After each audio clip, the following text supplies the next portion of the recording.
was sealed. I tried to stop it. I signed letters of objection, but then they said I was no longer legally competent. I realized my fists were clenched. When question burned at the edge of my throat. So did he adopt me just to cover it all up?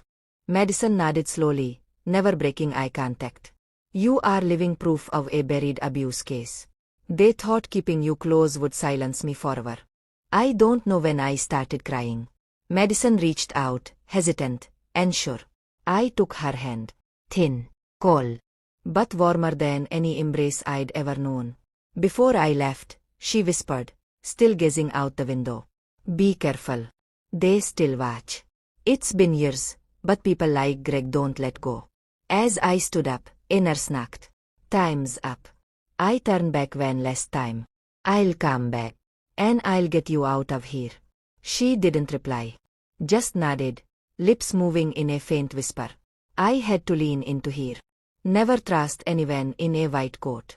I left Clear Haven just as the rain began to fall. Not a downpour, but cold enough to remind me that time wasn't on my side. With every step away from that facility, I felt like I had opened a door that could never be closed again. Madison, my birth mother, wasn't crazy. She was a victim. And if I did nothing, I'd be next in line to be silenced. A few days later, I returned to the old library, my first stop on this journey. I sat in the same corner, reopened all the files I'd gathered, this time with eyes no longer searching for roots, but preparing for a real confrontation. In the pile of faded printouts, one name appeared again and again. Judith Campbell. A former nurse who worked at Maplewood Hills from 1998 to 2010. In an anonymous post on a psychiatric care forum, someone mentioned she was the last one still willing to remember. It took me 3 days to trace disconnected phone numbers and abandoned email addresses before I found an old mailbox address in Michigan. I took a chance and sent a handwritten letter, short, sincere, along with a copy of my birth certificate and the article about the Hero Institute. I didn't expect a reply. But exactly 1 week later, I got an email from an anonymous address. I know who your mother is. Meet me Saturday. Back entrance of Larkspur Cafe. Subh ke 10 baje. Come alone.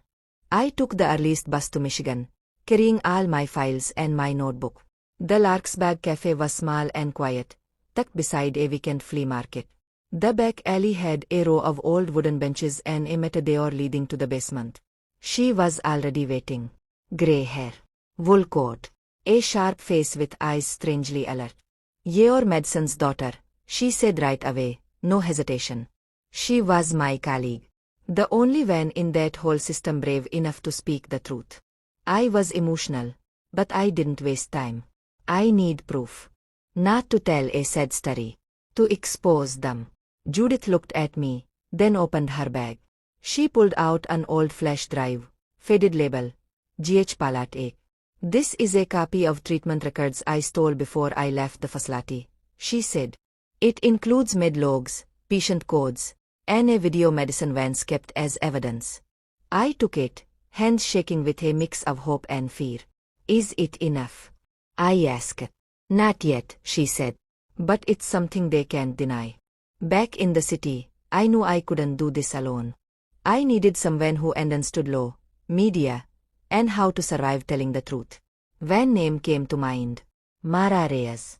A former investigative journalist fired from a major network for chasing a case tied to shady medical funds.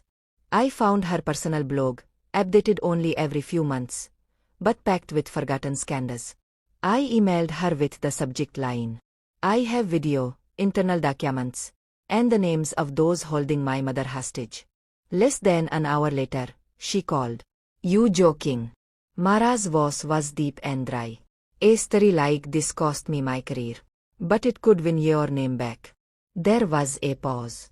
Then she said, meet me at the old studio. Third floor.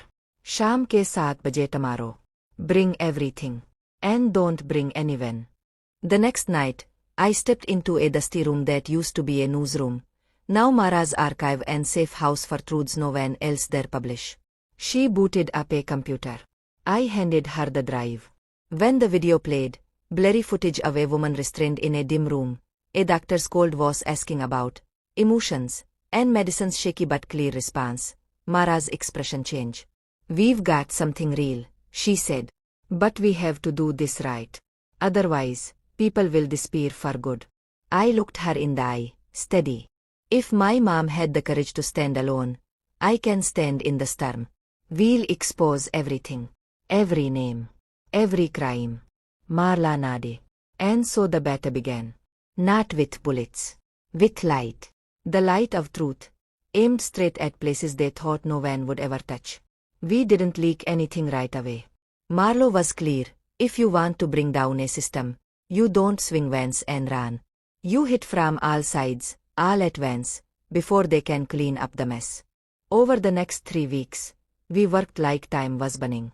Mara contacted 3 former attorneys who'd investigated medical ethics violations. I sent copies of the video and files to a whistleblower platform she trusted. Judith, the nurse, agreed to write an official statement, attaching an old voice recording of medicine from a therapy session. By April 12th, everything went live. The video leaked online. A article hit the homepage of an independent investigative news site. A podcast aired on unauthorized medical testing on vulnerable women. And the names Greg Monroe and Colin Harrow were listed as board members of the Whale Foundation. Social media exploded. What began as a quiet story turned into a movement. People whose loved ones had been held at Maplewood or Clear Haven came forward. A woman in Portland posted video of her mother being forced to take trial drugs. A leaked document revealed Whale funded a program called Female Behavioral Reconditioning, a phrase that sent chills down spines. 3 days later, the state attorney general opened a formal investigation. Federal authorities stepped in. Police raided the Whale Foundation offices and Clear Haven.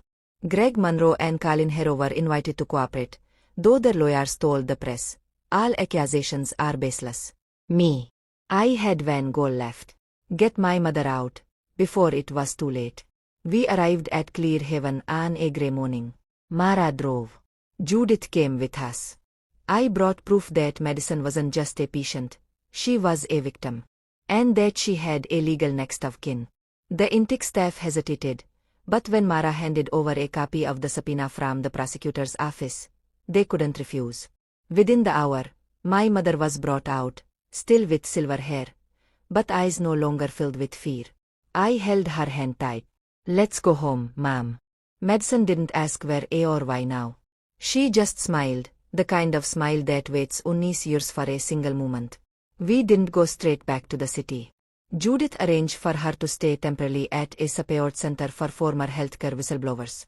There were therapists, legal help, but most of all, respect. At the first court hearing, I sat in the back row. Greg Monroe walked in, no longer the quiet father who once forced me to eat vegetables. He looked straight at me, and his eyes weren't guilty. They were afraid. The prosecutor opened with the first piece of evidence, the video of Madison being interrogated in a locked room, her face confused and trembling. The courtroom went silent. Then came the unapproved medication logs. Internal reports signed by Monroe and Harrow. Each piece stripped away another layer of their mask. When the prosecutor said my name, Katie Monroe, as a child illegally adopted during an internal whistleblower, someone gasped. I heard a pen drop. Mara gently squeezed my shoulder. "You did what they thought was impossible. You shattered the silence they built everything on." I didn't cry. Not because I was strong, but because I hadn't let myself rest. Weeks later, an anonymous account sent me an email. "You're not the first. But you're the first to survive." Attached was one name: Rebecca Harlow, a former journalism student who investigated Maplewood and vanished in 2012. I thought Claire Rothman was the only one to ever touch this secret. But it seems there were others. More truths still buried. I sent a reply, asking to meet. And just one day later, I received a photo of a woman now living in Nebraska and an alias. Short hair, glasses, cautious eyes. But unmistakable. Rebecca is alive. 1 month after the first hearing, I sat with Madison at a small cafe on the outskirts of town. She had started drinking coffee again. Black, no sugar, no cream. And for the first time, I saw her smile, soft, and guarded. Her face still showed signs of wear, but her eyes were different. Bright, steady, alive. She gently turned her ceramic cup. Back then, I thought no one would believe me. No one.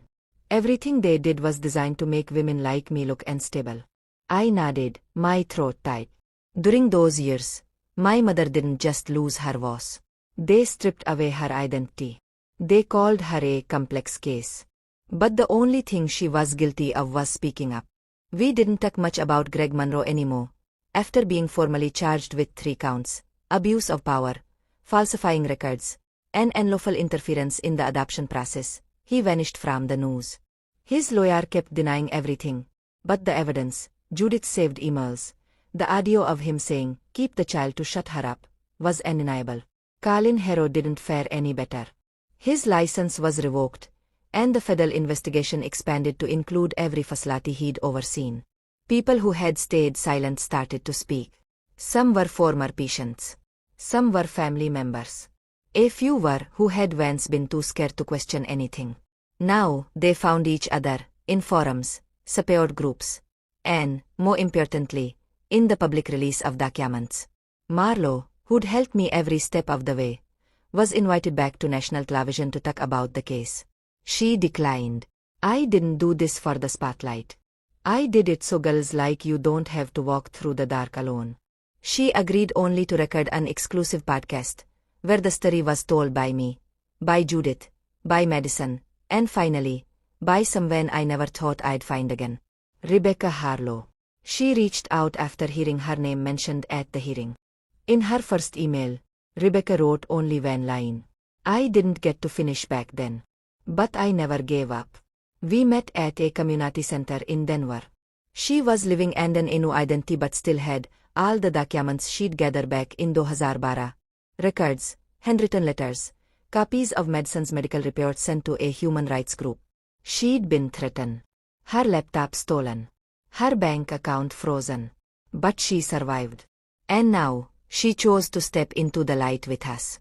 We founded a group called the Silence Breakers, a non-profit supporting victims who were unlawfully institutionalized, labeled unstable just for speaking the truth. We offered legal resources, mental health support, and most importantly, a place where they could be heard. The media called us a quiet revolution in mental health care. But to me, it was simply one step toward justice, for my mother, and for hundreds of others like her. I still keep the original birth certificate in my coat pocket, not to remind myself who I am, but to never forget where I came from. I was once blindfolded, treated like property, lied to. But I walked away from all of it, not just to survive, but to act. Someone once asked if I regretted stirring it all up, for confronting the people who raised me, who once called me daughter. I answered, I didn't stir anything up. I just uncovered the truth they tried to bury. And my mother, now living in a small apartment near the coast, spends her mornings watering flowers, reading books, and sometimes writing letters to former Clear Haven patients we're still helping reintegrate into society. One day, she left me a folded piece of paper. Inside was a handwritten line. "You are the only reason I didn't give up." I didn't respond. I just folded it back, tucked it into my wallet, next to the photo of us taken the day she walked out of Clear Haven. We didn't say anything that day. We just held hands and stepped through the gates, for the first time, and locked. That silence, at last, was freedom. My story isn't just about finding my birth mother. It's about reclaiming the truth, and finding myself. From a girl pushed out of her home with nothing but a small bag and a blurry past, I rose to expose a system built on manipulation and psychological abuse that lasted for decades. I'm no longer Katie Monroe, the child they tried to hide, but the voice that chose to rise, to defend those once forced into silence. And that, to me, is true freedom. What do you think about Katie's journey and the truth she uncovered? Share your thoughts below, and don't forget to follow for more powerful, emotional, and inspiring family stories.